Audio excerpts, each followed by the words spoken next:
so sẽគ្នាថ្ងៃនេះខ្ញុំនឹងបង្ហាញពីរបៀបយើងអាច transfer data ពីទូរស័ព្ទយើងចូលទៅកាន់កុំព្យូទ័រដែលកុំព្យូទ័រខ្ញុំប្រើនេះគឺ MacBook ប៉ុន្តែបើសិនជាអ្នកទាំងអស់គ្នាប្រើ Windows ក៏អាចធ្វើបានដូចគ្នាដែរអញ្ចឹងបញ្ហាគឺថាទូរស័ព្ទពីកាលមុនតែ 64G គឺក៏ប្រើបានដែរឥឡូវដល់ 128G ក៏នៅតែដាក់អត់គ្រប់ដែរមូលហេតុអីដោយសារតែ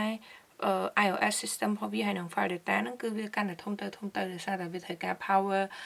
system ដែលមាន advanced feature ថ្មីរបស់ទូរស័ព្ទតែកាន់តែទំនើបគឺកាន់តែតម្រូវការនៃការប្រើហ្នឹងគឺហិតតែច្រើនអញ្ចឹងហើយ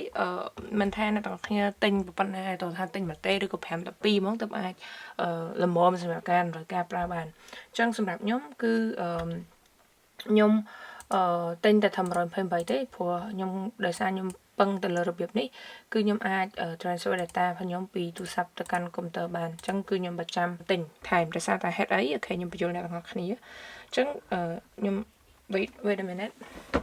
ខ្ញុំសូមបង្ហាញអ្នកទាំងអស់គ្នាមួយនេះគឺជា external hard disk ជាប្រភេទ SSD មានន័យថាជា solid state drive ដែលវាស្រាលតូចហើយវាលឿនលឿនអញ្ចឹងអ្នកទាំងគ្នា backup data ទិញ SSD ទៅតម្លៃក្រៅចេះវាថោកហើយវាមានទំហំធំអញ្ចឹងសម្រាប់មួយនេះគឺ1 TB ខ្ញុំមិនដឹងឃើញអត់ទេខ្ញុំដាក់ចិត្តតិចយ៉ាគឺ1 TB នៅកន្លែងនេះ1 TB គឺមានន័យថា 1024GB អញ្ចឹងវា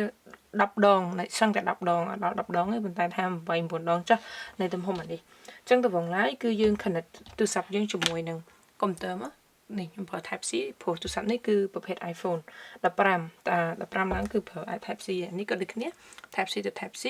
បើសិនជាទិញមក SD ខ្លះគឺវាមាន include Type C ទៅ Type C USB ជាមួយនឹង Type C អញ្ចឹងអត់មានទេទិញថែមខ្លួនឯងខាងក្រៅទៅណាអូខេដល់យើង connect មកអូខេពេលយើង connect រួចហើយនេះគឺខ្ញុំ record screen ដើម្បីឲ្យដឹងថាខ្ញុំថាអីគេខ្លះ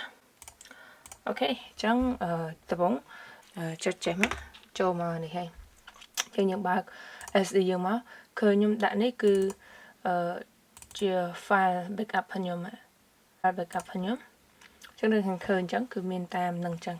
អូខេតមកទៀតខ្ញុំពុះវាជា2ពាក្យចេះហ្នឹងសារៈហ្នឹងតិចនិចខ្ញុំណាហើយយើងបើកកម្មវិធីមួយឈ្មោះថា i2 Pro អូខេយើងបើកចាំមក i2 អត់តន់មានទេគឺយើងត្រូវចូលទៅ download ណាអូខេពេលយើងប្រើលើកទី1វានឹងសួរថាពីទូរស័ព្ទយើងឲ្យយើង access ចឹងយើងត្រូវវាយ scan មុខឬក៏វាយ passcode វាយលេខកូដតែដោយសារខ្ញុំប្រើច្រើនដងហើយអញ្ចឹងវាស្គាល់ហើយអញ្ចឹងយើងចូលមកកន្លែង file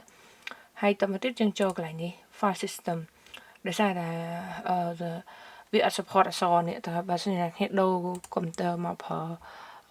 water ចេះមកឃើញដោយសារតែខ្ញុំដាក់ dark mode ទៅវាអត់ស៊ីគ្នាអូខេចឹងនេះគឺជា file ទាំងអស់ដែលមាននៅលើទូរស័ព្ទបើសិនជាអ្នក record សំឡេងក៏អាចមាននៅក្នុងហ្នឹងដែរសម្រាប់ទៅលើកម្មវិធីរបស់យើងអញ្ចឹងមាន book មានអីនេះဆိုតែយើងអាចដាក់បានមាន podcast ក៏យើងអាច transfer បានដែរ file ដែលយើង download ក៏បានអញ្ចឹងទូរhộp picture អស់ space គឺដោយសារតែDCIM ហ្នឹងគឺជា folder សម្រាប់កាមេរ៉ាហ្នឹងអូខេអញ្ចឹងយើងមើលបាន content នៅក្នុងហ្នឹងអញ្ចឹងហើយដល់គេអាចមើលអាចដឹងបានថាជា file អីគេតែយើង open អត់កែទេអញ្ចឹងយើងមានមុខងារទាំង5នៅខាងក្រោមនេះដែលយើងអាចធ្វើបានអញ្ចឹងខ្ញុំដឹងថានេះមាន data ហើយក៏ខ្ញុំគ្រាន់តែចង់ select ទាំងអស់ហ្នឹងមកអាណាដែលខ្ញុំចង់import អូខេអញ្ចឹងខ្ញុំចង់ import file ទាំងអស់នេះបន្តមកទៀតយើងអាច drag and drop មកដាក់នេះក៏បានឬក៏ខ្ញុំបង្កើត folder មួយរួចហើយសម្រាប់ទុក data ទាំងអស់នេះខ្ញុំ backup វាតាមថ្ងៃអញ្ចឹងណាអ្នកអាចធ្វើតិចនិចនឹងបានដូចគ្នា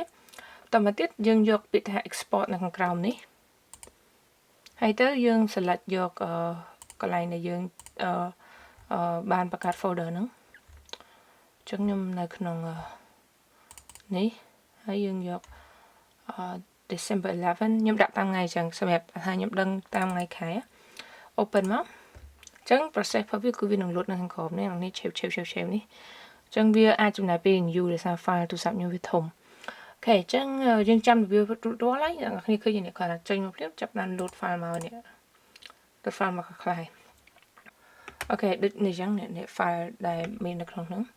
ok chẳng video cái này mình phần này nè các bạn bà sân chia chui rằng các bạn là chú xung chui like hay subscribe hay share của bạn đấy hay miền ấy để trong đăng được cái